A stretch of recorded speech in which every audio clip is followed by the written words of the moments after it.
রাগের মাথায় আপনি সন্তানকে বললেন তুই মর, ফেরেশতারা বলল আমিন। তোর ভবিষ্যৎ অন্ধকার, ফেরেশতারা বলল আমিন। রেগে মেগে আপনি আপনার মেয়েকে বললেন জীবনেও তোর কপালে স্বামীর ভাত জুটবে না, ফেরেশতারা আবারও বলল আমিন।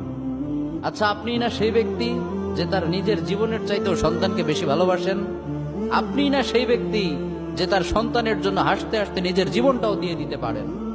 আপনি না সেই ব্যক্তি যে আল্লাহর কাছে নিজের চাইতেও সন্তানের জন্য বেশি দোয়া করে? তাহলে কি করে নিজের হাতে নিজের সন্তানের এত বড় ক্ষতি করতে পারলেন? Doesn't make any sense. Common sense বলতে কিচ্ছু নাই আপনাদের? আপনারা কি জানেন না আপনাদের রাগের মাথায় বদদোয়া করাগুলো ফেরেশতারা আমিন বলে? দাওয়াতুল ওয়ালিদ আলা ওয়ালাদি, বাবা মা তার সন্তানের জন্য যেই দোয়া করে সেটা ভালো হোক কিংবা বদদোয়া হোক, আল্লাহ সেটাই কবুল করে নেয়। এজন্য খবরদার, নেভার কার্স ইউর চিলড্রেন।